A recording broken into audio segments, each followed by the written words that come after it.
السلام عليكم ورحمة الله تعالى وبركاته. السلام ورحمة الله.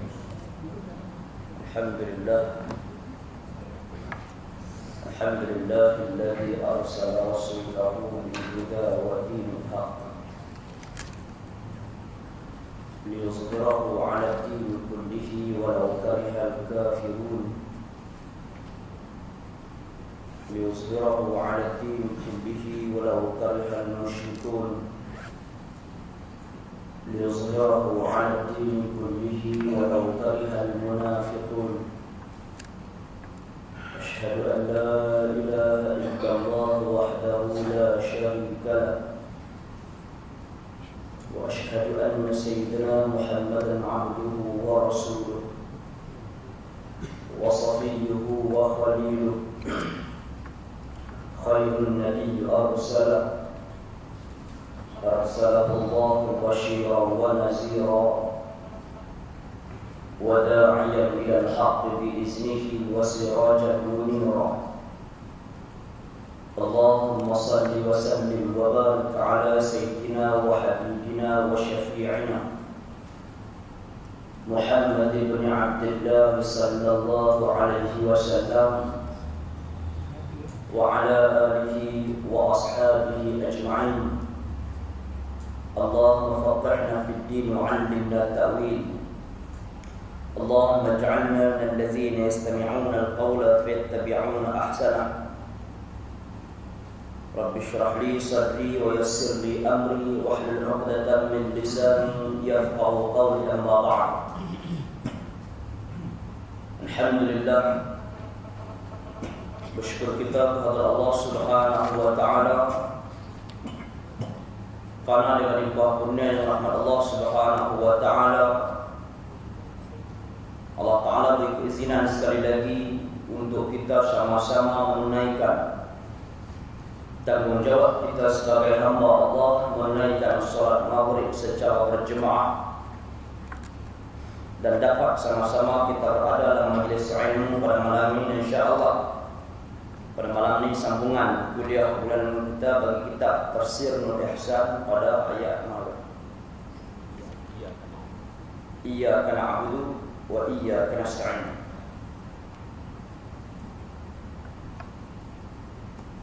Qala Allah Subhanahu wa ta'ala fil kitabihil aziz, a'udzu billahi minasy syaithanir rajim.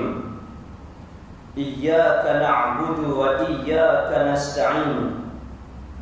اهدنا الصراط المستقيم صراط الذين أنعمت عليهم غير المغضوب عليهم ولا الضالين. Allah Subhanahu wa taala berfirman dalam surah Al-Fatihah pada ayat yang kelima dengan firman-Nya, iyyaka na'budu wa iyyaka nasta'in. Akan dikau kami sembah pada ibadat kami, daripada sembahyang dan puasa dan zakat dan haji dan lainnya.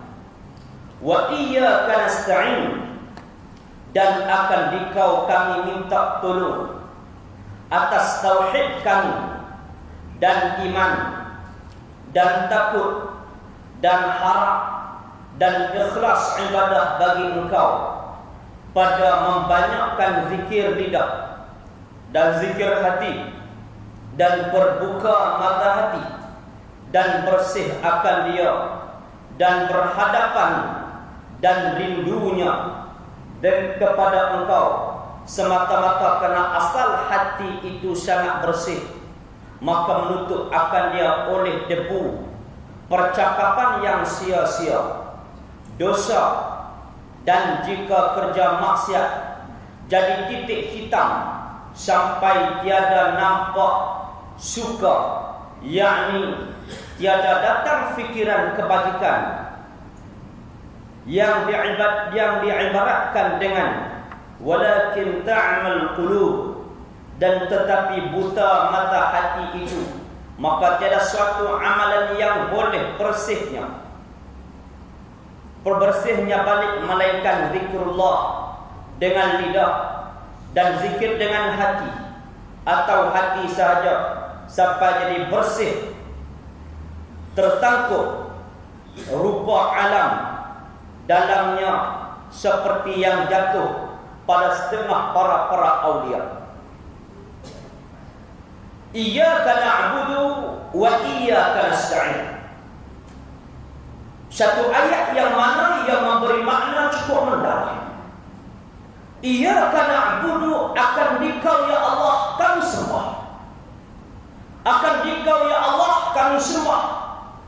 Yang mana ini satu lagi dasar akidah pokok yang lahir dari dasar-dasar pokok yang lepas yang telah diterangkan dalam surah ini, yaitu akidah tiada ibadat melainkan untuk Allah Subhanahu wa taala, dan tiada permohonan pertolongan melainkan kepada Allah Subhanahu wa taala. Tak ada tempat yang mana yang kita nak ibadat, tak ada kepada perkara yang lain untuk kita mengabdikan diri kecuali hanya kepada Allah Subhanahu wa taala yang mencipta kita, yang mencipta alam seluruhnya dalam ciptaan Allah Subhanahu wa taala. Maka bersyukurlah kita dengan nikmat Allah dengan kita melaksanakan segala perintah dan suruhan Allah Subhanahu wa taala. Iyyaka na'budu, akan Dikau ya Allah kami sembah. Akan Dikau ya Allah kami sembah. Sembah masa mana? Yaitu ibadah kami daripada sembahyang. Dia main asas dengan sembahyang. Ibadah ni mulakan dengan sembahyang. Pasal itu dia main dengan sembahyang. Sembahyanglah segala-galanya. As-salatu imaduddin, faman aqamaha faqad aqamaddin, wa man hadamaha faqad hudimaddin. As-salatu imaduddin, sembahyang itu sebagai tiang agama. Yang mana sembahyang ini sebagai tiang agama, yang mana sembahyang ini sebagai yang itu penentu untuk ibadat seseorang itu diterima oleh Allah Subhanahu wa taala berdasarkan sembahyangnya. Faman aqamaha, barang siapa yang mendirikan sembahyang, faqad aqamaddin, sungguhnya ia telah mendirikan agamanya. Wa man tarakaha, barang siapa yang meninggalkan sembahyang, faqad hudimaddin, maka sungguhnya dia telah meruntuhkan agamanya sendiri. Kalaulah dia buat perkara-perkara, walaupun kebajikan banyak, dia sedekah, dia zakat, dia wakaf, dia baca Quran sehari sekali khatam, cukup rajin dia buat semua, hak orang tak buat dia buat habis, tapi semayangnya tidak. Bila semayangnya tidak, semuanya ibadat terhenti di situ, tak sampai kepada Allah Subhanahu wa taala selagi mana ia tidak menunaikan sembahyang. Dan sembahyang ini, siapa yang meninggalkan sembahyang, man taraka shalah muta'ammidan faqad kafara jihara, barang siapa yang meninggalkan sembahyang dengan keadaan sengaja, faqad kafara jihara, maka sesungguhnya ia adalah kafir yang jelas. Allahu akbar. Lah ni kita tengok berapa ramai orang kita tak sembahyang. Anak-anak saudara sebut orang lain, orang Melayu sendiri pun. Tak kata Melayu ni berapa ramai yang tak sembahyang. Inilah yang menyebabkan mereka ini berada dalam api neraka Allah Subhanahu wa taala. Seperti mana Allah Taala sebut dalam surah Al-Muddathir, kullu nafsin bima kasabat rahina illa ashabal yamin fi jannatin yatasaalun 'anil mujrimina ma salakakum fi saqar qalu lam nakun minal musallin wa lam nakun nut'imul miskin wa kunna nakhudu ma'al khaidin wa kunna nukazzibu biyaumiddin hatta atana al-yaqin fama tanfa'uhum syafa'atan syafi'in. Kullu nafsin bima kasabat rahina. Setiap jiwa, setiap diri, setiap individu akan bertanggung jawab di atas apa yang dia lakukan. Apa jua sekali dia lakukan, apa jua sekali tindakannya, maka dia mesti bertanggung jawab. Jangan jadi orang yang tak bertanggung jawab. Walaupun dia kata dia tak mau bertanggung jawab, tapi di hadapan Allah Subhanahu wa taala mesti kena bertanggung jawab. Karena kita ni setiap hari kullun nas ghadaun. Setiap hari manusia ini berpagi-pagi berusaha untuk menjualkan dirinya, famu'tiquha au mudiquha. Sama ada beliau ini berusaha untuk membebaskan dia daripada api neraka, au mudiquha, ataupun mencampak dirinya masuk dalam api neraka Allah Subhanahu wa taala. Na'udzubillah min zalik. Ini yang berlaku kita lihat. Nah, yang mana yang dilakukan setiap minit, setiap saat, setiap jam yang manusia lakukan, yang mesti kena bertanggung jawab. Pergerakannya, perbuatannya, langkahnya, percakapannya, pertuturannya, semuanya akan dikira, semuanya akan dihisap satu-satu, mesti bertanggung jawab. Tak kira lah hang buat apa pun. Semayang, apa tujuan kamu, kena. Kamu buat satu-satu perkara, kamu mencuri, kamu mesti kena bertanggung jawab.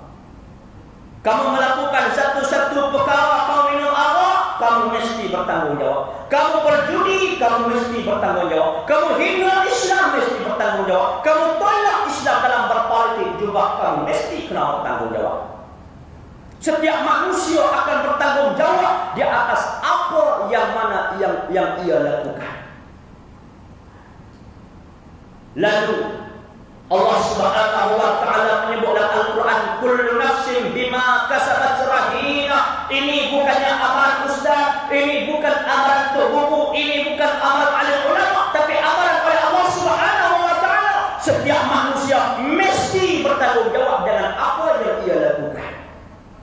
Illa ashabal yamin, kecuali golongan-golongan ashabul yamin, orang yang mempunyai tangan kanan. Siapa yang menerima, golongan yang menerima suratan daripada Allah Subhanahu wa taala di sebelah tangan kanan.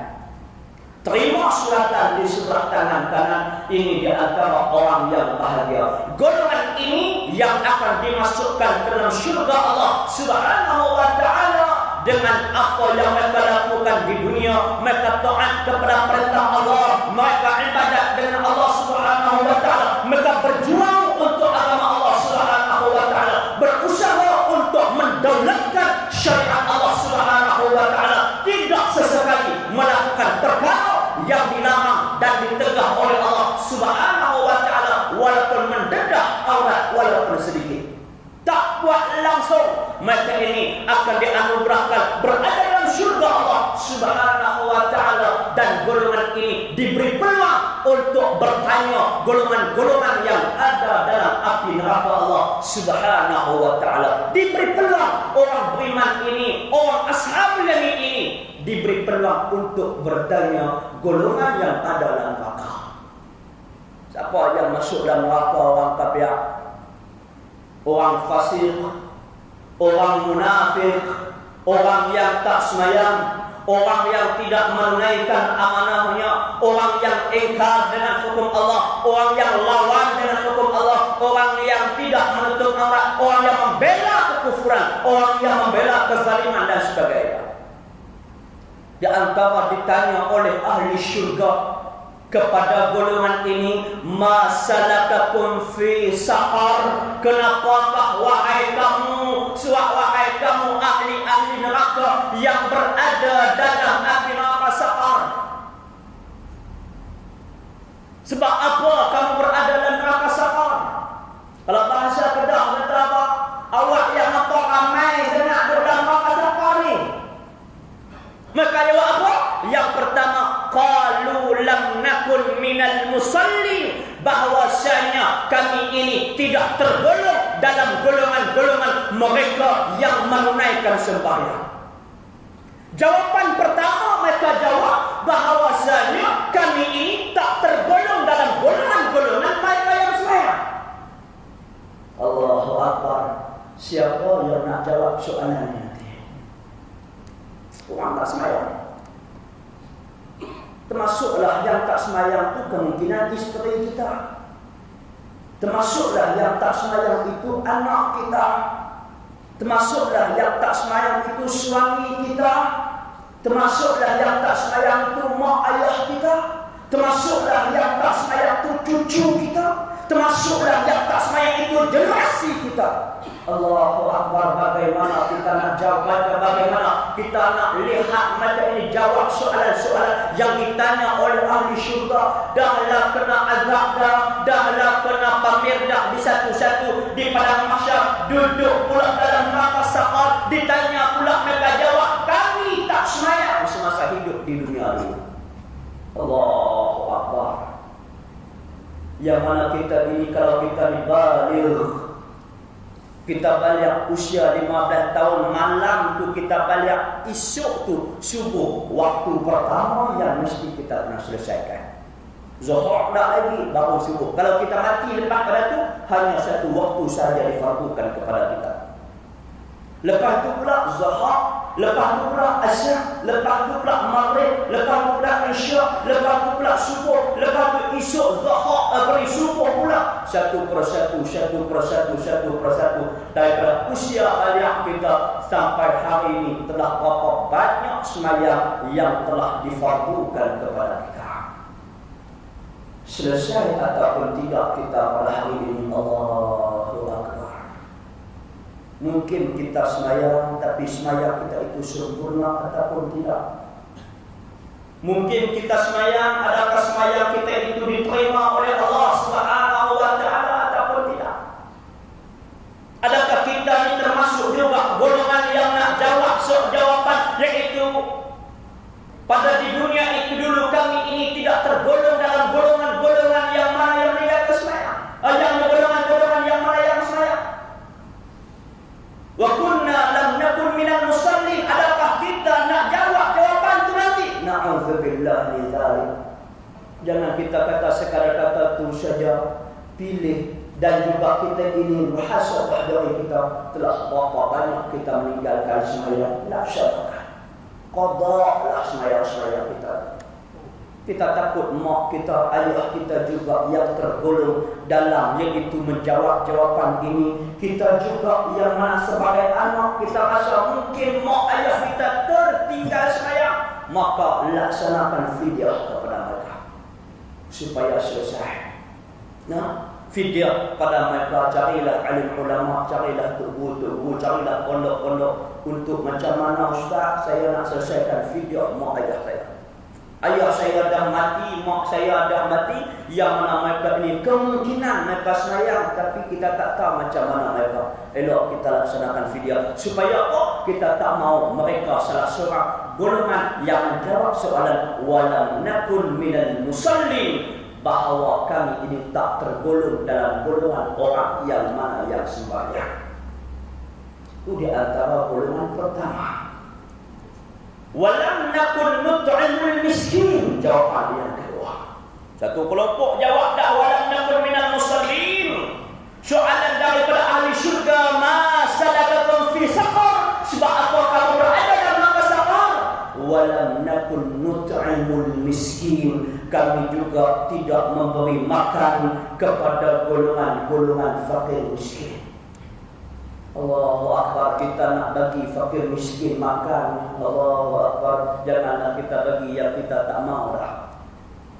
Kalau kata jual sayur ini nak baru nak suka, jangan.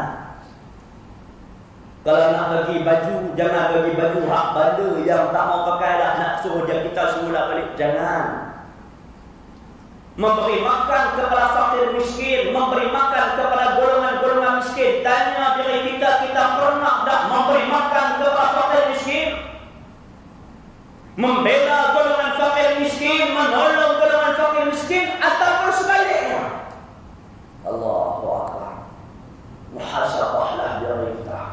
maka usaha kita untuk memberi makan kepada fakir miskin ini di antara salah satu yang cukup memberi kesan kepada jemaah kita, yaitu dengan memberi bantuan, memberi sumbangan, memberi sesuatu kepada fakir miskin supaya mereka ini dapat menikmati, yaitu kehidupan dunia ini dalam mentaati perintah Allah Subhanahu wa taala.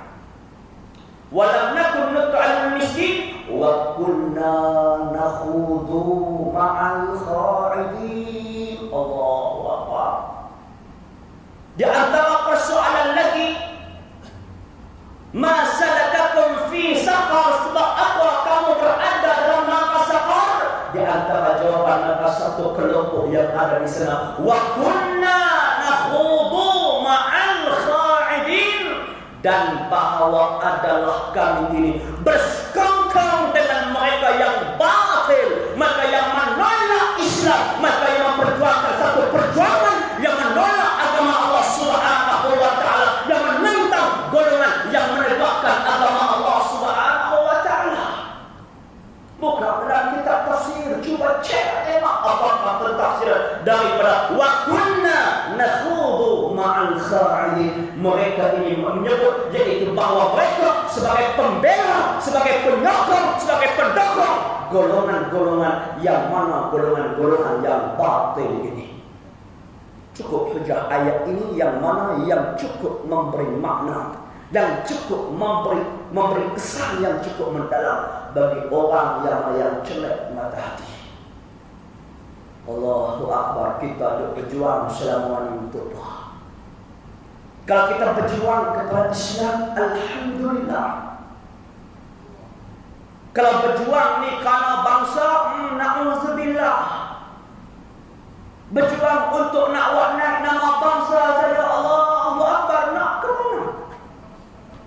Maka kita kena ubahlah muhasabah diri kita, ke mana kita lari, tang mana kita lari, yang mana kita berjuang pada hari ini untuk mentaati perintah Allah, mengajak orang mentauhidkan Allah ataupun sebaliknya.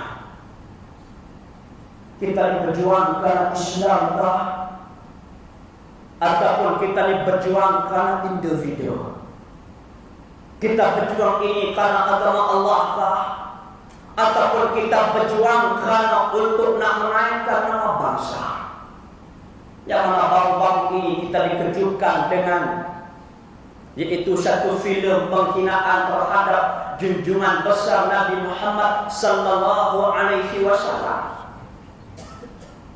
Dalam perkara ini sekalipun Allahu Akbar, kita lihat ada orang yang berlakon. Biasalah bila buat filem ni berlakon, nak buat juga demonstrasi, cukup ramai 500 orang. Yang dianjurkan oleh mereka adalah 3-4 orang kepimpinan mereka, cukup ramai 500 orang. Hak kita betul-betul ni tak ramai. Yang kita buat juga iaitu bantahan. Pergi perharapkanlah kita ke kedutaan mereka, tak ramai mana 5,000 orang je. Mereka 500 orang. Yang mana mereka perjuangan, maka kita memperjuangkan apa ucapan kita, apa lawangan kita, pertahankan Islam dengan slogan kita Allahu Akbar. Kita mengutuk, kita menghina, kita mengkritik mereka yang menghina agama Allah Subhanahu wa taala. Kita bukan sekadar berjuang untuk nak lawan golongan Yahudi yang mana yang menentang agama Allah Subhanahu wa taala, yang menghina Nabi Muhammad sallallahu alaihi wasallam. Bahkan juga kita melawan mereka yang menghina agama Allah Subhanahu wa taala, mempermainkan agama Allah Subhanahu wa taala walaupun di kalangan lain muslim. Tapi sebaliknya kita lihat itulah golongan berlakon ni, dia tak boleh pergi tak ke mana. Walaupun bilangan jumlah yang cukup ramai 500 orang, ucapan mereka Allahu Akbar bukan menentang golongan-golongan yang menghina agama Allah, bukan menentang mereka golongan yang mana yang menghina Rasulullah sallallahu alaihi wasallam, tapi menentang warasatul anbiya, pewaris bagi nabi, yaitu di kalangan ulama yang cuba untuk mempertahankan agama Allah, yang cuba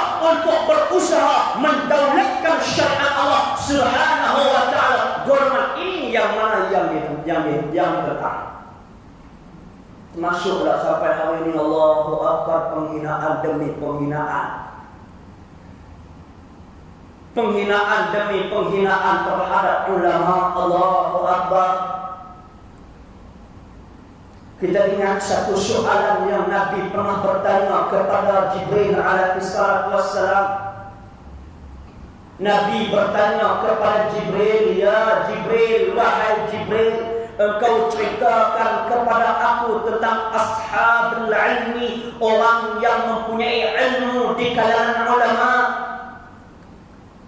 Apa jawapan mereka? Apa jawapan Jibril alaihissalam?